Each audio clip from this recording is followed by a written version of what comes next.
Hey everyone, welcome back to my channel. Hope you're all having a great day. Today I'm going to be reacting to another video by Jaiden Animation. It's called Stupid Lies I Believed for Way Too Long. Now, I think everybody watching this video can relate. We've all done stupid stuff. We've all believed in some pretty dumb stuff, especially when we were kids. I'm guessing these have to be particularly weird in order for Jaiden to dedicate an entire video. So we'll see what's going on here. The link to the original video will be in the description below. Please like and subscribe. Without further ado, let's get watching this.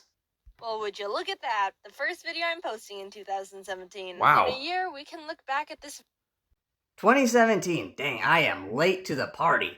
But, you know, I have a good reason. This channel didn't start till like less than a year ago. And also, 2017, one of the last years of the pre-COVID era. Good times.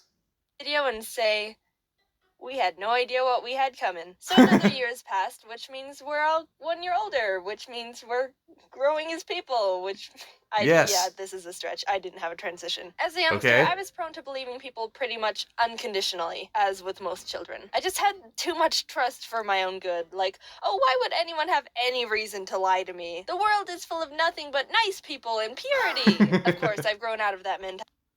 Oh man, that is so true. Everybody believes stupid stuff as a kid, but I think it's especially likely for people who are like neurodivergent. Like in the most recent Jaiden video I reacted to, she talked about like how she figured out she had ADD, or rather ADHD, and potentially had characteristics of autism as well. And I think that makes sense. Lots of neurodivergent people, especially neurodivergent kids, can be especially naive because many of us sometimes don't have the innate social understanding of, you know, not everything that people say is the truth. So this is understandable. And am a lot more cautious. But for a while, people could just tell me things and I just believe them. I got thinking about all the ridiculous things people put in my head that I stored as facts, and I decided to make a list of the craziest ones. And also, just letting you know, I was like younger than 7 in all of these stories. Don't worry, I didn't just find out these things aren't true like a couple months ago or anything. Good. When I was in 1st grade, for some reason my mom told me aluminum foil is poison, What? and if I ever bit it, I'd die. Huh? A bit strange, but Okay, how do you even come up with this? Why would you even tell your child something like this? Like, why on earth would you do that? Jaiden's mom, I need an explanation. I think I know the idea behind it. Really? Apparently, biting foil can induce a galvanic shock. Basically, Okay, if what's the foil that? comes in contact with braces, metal fillings, something like that, the metals will react with each other and create a little electric shock. Okay. But all I knew as a kid was teeth, contact with aluminum foil, death. And I was petrified. Wow. I didn't even have braces or anything metal in my mouth. Gotta say, that's quite a stretch going from electric shock to death. Never heard of a galvanic shock before. And some people actually have the audacity to say that you don't learn anything on YouTube. Take that, boomers. But also, there's no way this could actually be true. Even if the galvanic shock wasn't a thing, there's no way that aluminum foil could ever be deadly. If that were the case, like, raccoons would be dropping left and right, because I'm pretty sure when they're rummaging through our trash cans, they'd bite through some foil from time to time. So, yeah, this is a load of bull. At the time, so nothing would have even happened if I tried it. I also remember going to school the next day and telling my friend, "Did you know that if you bite aluminum foil, you'll die?" And she goes, "I think I've bit foil before." And I was like, "How are you not dead?" Grasshoppers spit acid in your shoe. Oh, man. That's so relatable. You know, kids will take anything that you tell them or anything that they've heard and they'll just run with it and it'll spread like wildfire. It's like, Prior to social media, I'm convinced that children were like a main cause of just random misinformation spreading throughout the neighborhood. can't say I've heard of this one. Grasshoppers spit acid in your shoes? Alright, I need a little bit more of an explanation. This one probably needs explaining too. I Yes. was at recess with some friends and we were running around in the grass without our shoes on. When we went back to put them on, there was a little grasshopper sitting at the bottom of my right shoe. Alright. Guys, look, a cute little grasshopper is wearing my shoe. And one of my friends goes, oh my god, grasshoppers spit acid! Get it out! And then we Wait. all start panicking at the fact there was a death grasshopper in my shoe. Oh, I Lyndall. looked up why she could have thought that, and it actually is a fact that grasshoppers can spit a brown liquid to protect themselves from predators. Wow. It's called tobacco juice, and Tobacco even though juice. it's slightly acidic, the worst it really can do is stain your clothes. It's pretty much harmless. But oh, dude, no. I had the image in my head of some Breaking Bad hydrofluoric acid dissolve through everything it touches kind of meme. Also, just saying. Wow, alright, learned something else. Never heard of tobacco juice. I didn't know that grasshoppers could do that. I mean, I know some species did, like, repel predators with stuff, with like, fluids, but I didn't know that grasshoppers did it. So, 2 more points for learning something today. I didn't mean the drug acid, even though that could be equally terrifying. Speaking of staining clothes, I gotta go back to that real quick. didn't mean the drug acid, even though that could be equally terrifying. Wow, that is just crazy. Just imagine if it worked like that. Imagine, like, if just grasshoppers could make you completely loopy just by spitting at you. That does seem terrifying, actually. Speaking of staining clothes, I was at lunch one day with the rest of my class, and one boy took out a bag of pomegranate seeds his mom packed for him in his lunch. A lot of us hadn't seen them before because it's a bit of an exotic fruit, so it caught some attention and we were all asking a bunch of questions about them. The boy said, "Did you know pomegranate seeds can stain your clothes and it'll never come out?" Whoa. That must be one powerful fruit. It never comes out? Never, ever, forever? Not even with the power of OxiClean Laundry Stain Remover. It gets the tough stains out. And then we watched the kid eat a bag of pomegranate seeds sitting sideways with the seeds on the space next to him because he didn't want to spill them on himself. Looking back, it was definitely just his mom exaggerating because she didn't want to have to deal with the stains in laundry. A sly parenting trick if I do say so myself. What does it say? I'm in the way. Hang on. I'm in the way. Parenting trick. Threaten your children with everlasting, irreversible consequences. Oh, man, that is so...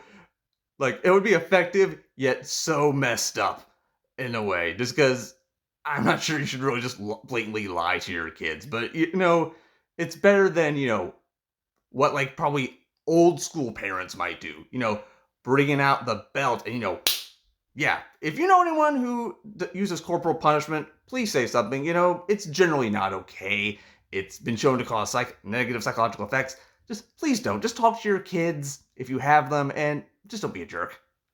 It's weird to think she's out there somewhere and she doesn't even realize she accidentally taught me that lesson too. This one's actually kind of common to believe, and I think a lot of people have been passing this myth around for a long time. Which one is it? Sitting too close to the TV is bad for your eyes. I've heard this one. I did research on this one as well, and even though it might seem like it could be true, there's apparently no actual evidence that sitting in front of the TV is damaging to your eyes. Okay, but good to know. little old Jaiden believed it, and you know what I did with that information? What'd you do? Stand directly in front of the TV. Yeah, Why? for some reason when I was younger, I really, really wanted glasses. I don't know where that came from. I just liked the look of glasses and wanted them. So when no one was looking, I would go up to the TV screen and stare at it, like 1 inch away from my face. This'll get me glasses. But it didn't work.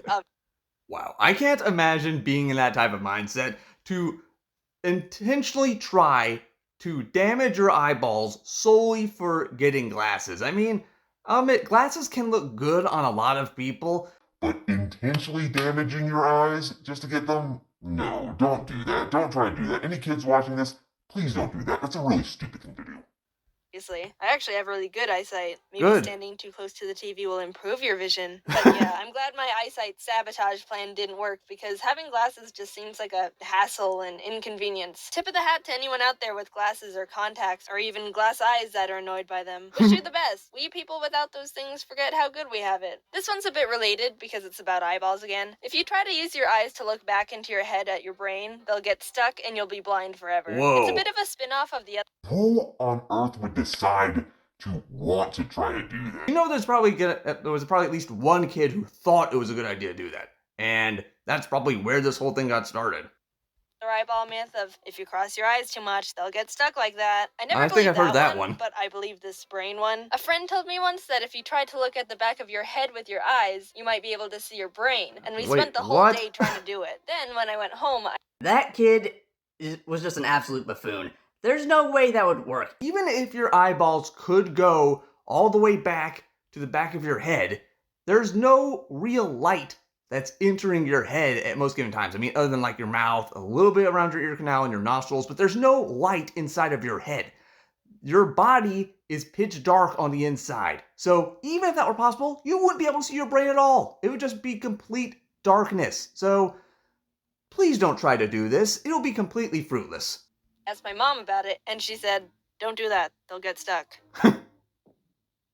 Look of terror. I think I believed it so quickly because if you try, it does kind of hurt your eyes a bit. Yeah. They're not really supposed to be able to look back into your head like that. And Obviously. I thought that was like your body saying, "Don't push it. This is a warning." And even to this day, I'm a bit nervous pushing my eyes to their rotation limit. I don't know how else to say it. I know it's not true, but it's still always in the back of my mind. Okay. Which I'll never be able to see. And finally, the most ridiculous thing I believed. What? So, I don't know how this happened. No one told me this. I don't understand where I went wrong What is here. it? But somehow I ended up confusing the disease tetanus with AIDS. What? I don't know how I did that. Back then, I did. Okay, Jaiden. I know you just said you have no clue where you got this information, but I need some answers. How on earth do you mistake tetanus for AIDS? If they sounded similar, I would kind of understand it, but they don't remotely sound similar at all. How do you get that messed up? It's just... I'm just not sure what to say here. Even know what AIDS was. And yes, I am considered a PG channel for the most part, so if you're a youngster watching and you don't know what AIDS is, your parents will explain it more in a few years. It's a disease that you don't need to worry about for the time being. Only adults should need to worry. That's a good point. I'm glad that, she put that out there, because, kids are going to be curious, and you never know if they have, some information they want to learn more about. You never know what they'll find if they try to search for it online. So, yeah, any kids watching this video or Jaiden's original video, just ask your parents, ask your, teachers about it. They'll be able to help you, so just generally don't worry about it. It shouldn't really be any of your concern. About it. So yeah, I thought tetanus was called AIDS. The disease that you can get from an infected cut was called AIDS to me. And the Really? worst thing about it is this one time someone accidentally cut themselves on a rusty shovel, and I have the memory of saying, "Careful, you could get AIDS." What? Oh my god. It's bad enough that she actually thought that they were the same thing, that she thought that tetanus was AIDS, but the fact that she actually told someone, an adult no less, be careful, you get AIDS because he cut himself with a shovel. That's just one of the most messed up things, one of the most messed up memories I think you could have. Jaiden, you are a goofball and I am here for it. Why? How did this happen to me? Isn't it I cringe? don't understand what went wrong. How do I mix those two things up? I don't But know. Whatever. I know the difference now, and that's all that matters. All right. But I do sometimes mix up saying tetanus and Tetris. That makes sense. Careful, you could get Tetris. I ended up. Overall, guys, that was another video by Jaiden Animations. Good video, very entertaining, very educational, especially near the end. Very funny. But let me know.